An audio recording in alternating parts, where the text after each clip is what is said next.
Hey guys, welcome back to another video. I am so excited to be finally revealing our kitchen makeover. We had been ready to change things up in here. As you can see, the cabinets are just very basic, of course, because we live in an apartment, and we wanted to just give it a new vibe. And I think we did a great job, but that doesn't mean that it didn't come without some hiccups along the way. So I hope you guys can gain some inspiration or motivation from our work, but let's go ahead and get into our process of how things transpired.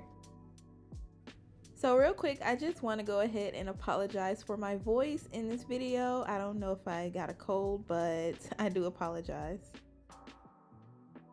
So we first had the idea to go ahead and do the contact paper, of course, just because we wanted to do a renter friendly option. So we went ahead and purchased this. Well, I found this on Amazon and we chose the color gray. I really wanted to go with white, but I just was not sure how it was going to look in here, especially with the wall color in this apartment. So we just tried to do something just a little bit darker, and kind of just match everything else in the apartment that I had already decorated. But if you do like this contact paper, I'll try to leave the link down below for you if you want to try that with your projects.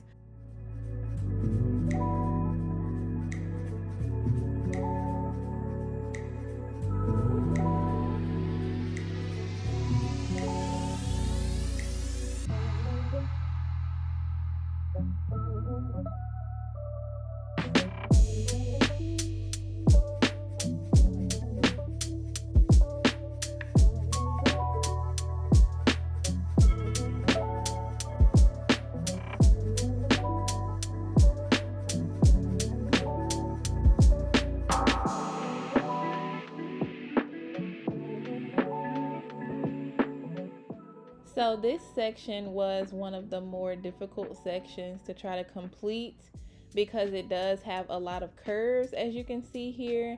And we just decided to place the whole piece of contact paper over this section and then just cut off the excess. And when I tell you that the heating gun is going to be your friend when it comes to these details, it truly helped us out 100% with trying to smooth all the contact paper, like in all of these grooves and curves and everything.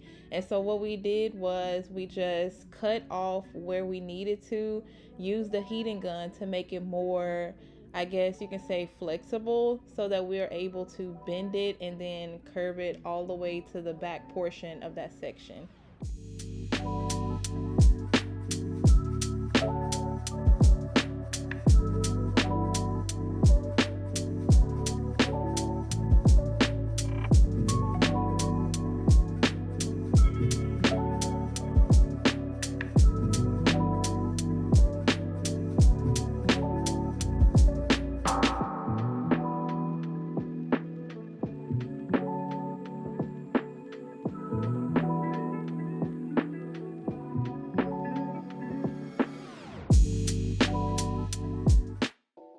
So here is where things took a turn, and not for the worse, but definitely made things more difficult. So we have two cabinets in this kitchen that are different from the rest of them, and this being one of them. They're not even the same in themselves. So this is like the one that we wanted to tackle first because we thought it was going to be harder. So what we decided to do, like everything else, was just put the contact paper over the whole door and use the heating gun to get in all of the curves, all of the corners, and just make sure that every detail could be seen. Now, I wanted to do this where we could see the details, but my fiance actually wanted to do the cardboard or the poster boards, cut them out and tape it over, and that way all of the cabinets would just be flat, since we did have two that were different. but I thought that it would look better and more natural with them, all the details still showing. But we thought this one was going to be harder, and it turned out to be the easiest one, because when we got to the next doors, as you can see here, it also still had a curve at the top, but the method that we had tried before with the other one was not working for this for some reason, and so we ended up just ripping it off and starting all over together. And even with that, at this point, I was getting frustrated, and he was also a little frustrated. It was also late at night too, you guys. But we decided to try to do the middle portion of it first and cut off the sides for all the way around. And we did probably at least 3 different options of how we got this done. And so some of them were looking a little different, and we decided to contact our landlord and just change the course altogether, and we decided to paint, and he said that it would be okay.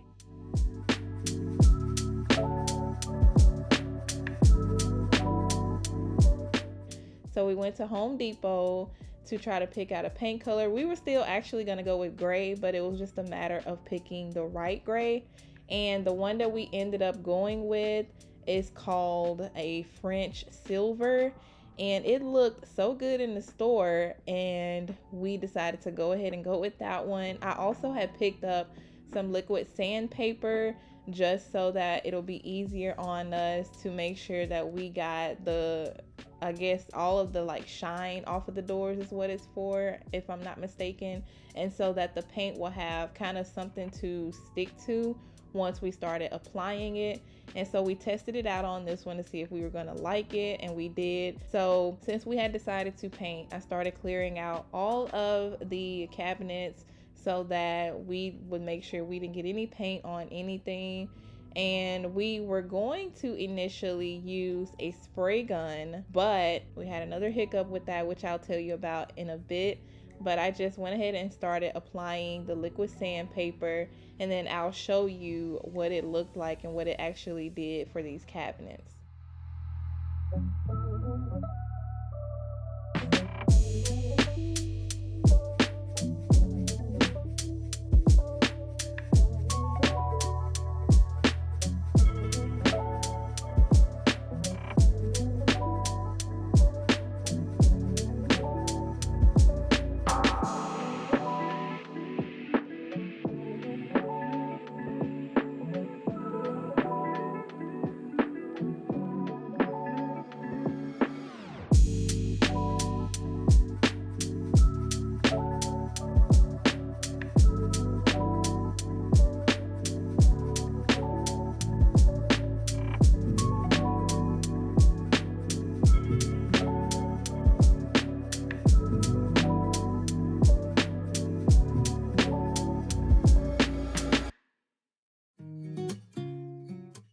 So as you can see here, these cabinets are like completely de-shined, if that's even a word, which I'm sure it's not, but you can't even see that they were like had that factory finish anymore, and it pulled that right off, and I didn't have to, have that huge mess of the wood chips everywhere from the actual sander.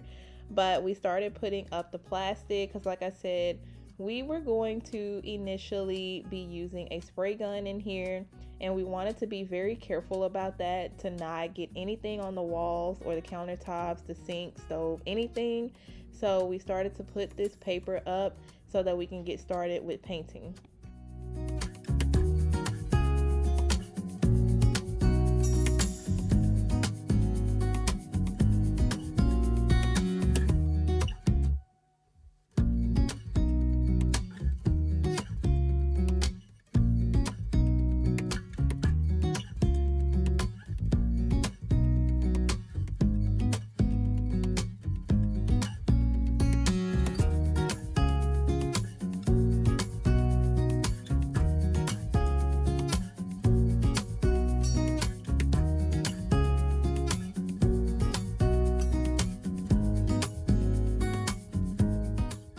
So this is where we ran into another problem, which was As Tay was outside trying to lay everything out, he had borrowed a spray gun from a coworker of his, and as he began to try to get started on getting these doors painted, we realized that it did not work. We made sure that the paint, like the jug of it, wasn't clogged or anything. He already cleaned it out and everything, and it just wasn't working. So he decided to go ahead and just go purchase a new one.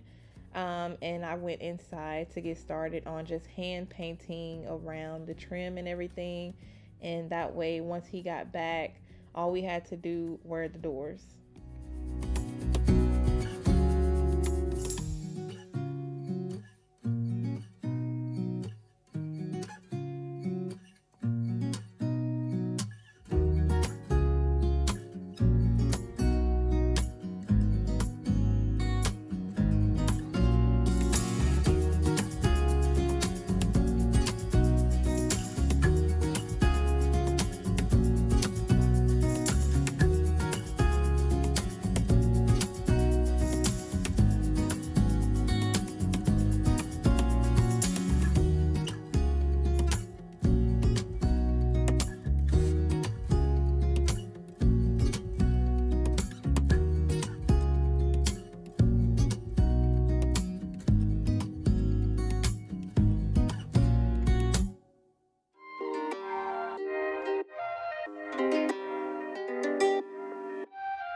So once I was done getting all of the trim painted, I went outside to check on things with the doors, and they were looking fairly good, but at the same time, out here in the sunlight, they actually, as you can see here on camera, look white, and they look that same way in person too.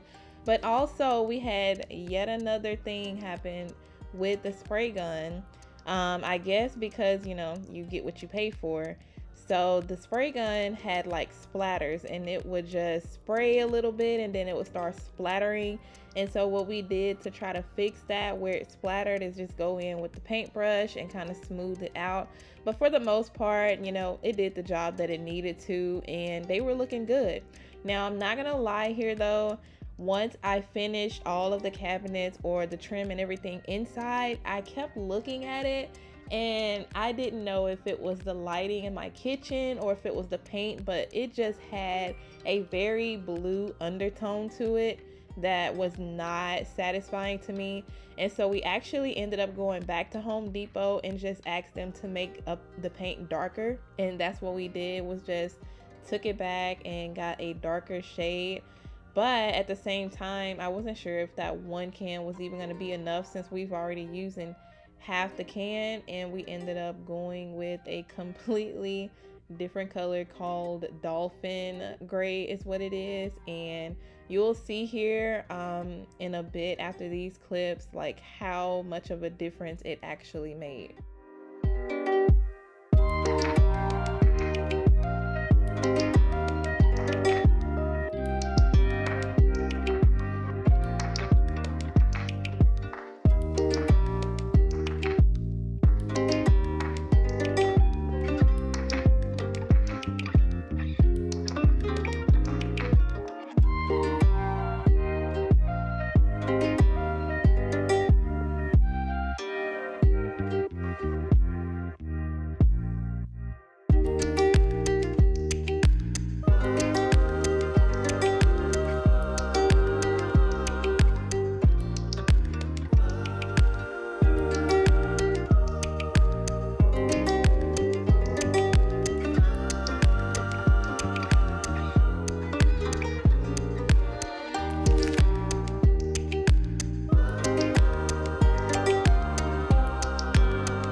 So since these cabinets originally only had one knob on them and I wanted these longer kind of rounded handles, we had to go ahead and put in another hole. And then for some reason, this particular handle right here, one end of it where you stick the screw in, that part of it was crooked for whatever reason, and we had to pretty much force it in there, and we made sure that it still looked good and it didn't look crooked on the door itself. But we took some time with getting all of these put on. As a matter of fact, we didn't even get all of the cabinets put on this night. Well, we did get all the cabinets put back on, but we didn't get all of the handles put onto the cabinets. We had to actually save that for another day. And this project in itself, it didn't take just one weekend. We actually took a whole week to complete this with all of the other things we were going to be doing in here. But so far, if you're enjoying this video, be sure to give it a thumbs up. I am going to also be giving a few tips and things that I have learned throughout this process myself. So just make sure you stick around to see what those are. But we're going to go ahead and head into the next project, which was the next morning, I'll say. And what we were going to be doing was putting on some contact paper on top of the countertops.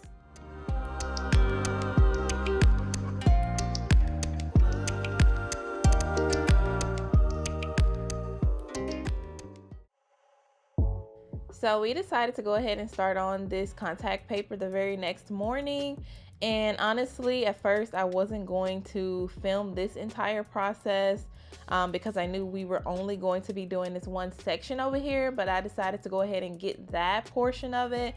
But this contact paper is also from Amazon, and I'll leave a link down below if you're interested. It's butcher block.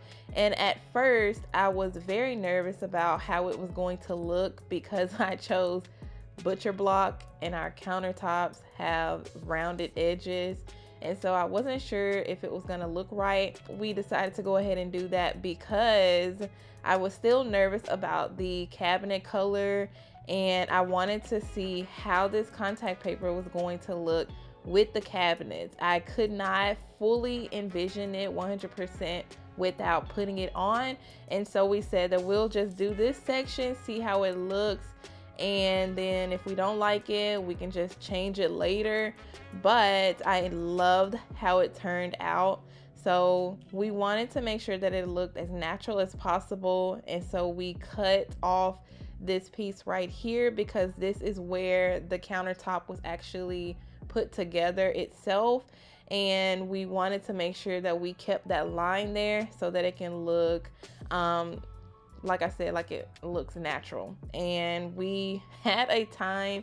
This is definitely a two-person job because you need somebody to be applying it, and we did use this smoothing tool to get it on there, but you also need somebody else to hold it and kind of pull it back, and it just made it easier for us. So I'm thankful that he was actually home to do this with me, because if I had to do it by myself, I would have definitely gotten frustrated. As a matter of fact, I did do the rest of it by myself later on in the week, and I cannot tell you the amount of times I peeled it up and put it back down and reapplied it. But that's what's so great about this specific contact paper, because it is very forgiving, but at the same time it is thin, so if you do have to peel it back up and put it back down, then you have to be careful with pulling it up so that you don't rip it. But like I said, for the most part, I loved how everything turned out, and we just finished this whole section up right here.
Working with this contact paper, we really had to be very precise.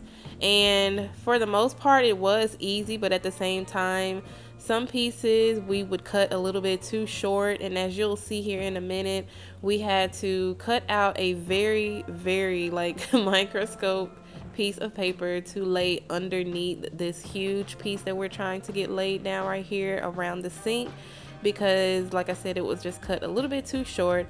So you have to be precise, and it definitely does help when you do have two people working with it. But all in all, we got everything laid pretty quickly over here in this area. And like I said, I did the rest of it by myself later on in the week. And also, you guys will see in the very end that we did decide to go ahead and add backsplash. The only reason why I did not film that was because it came in a little bit later than we were expecting it to. And so by the time it came in, I just decided to go ahead and put it up. But we're gonna go ahead and take a look at how this overall kitchen makeover turned out. I am really enjoying it, and I hope you guys like it as well. Let's go ahead and take a look.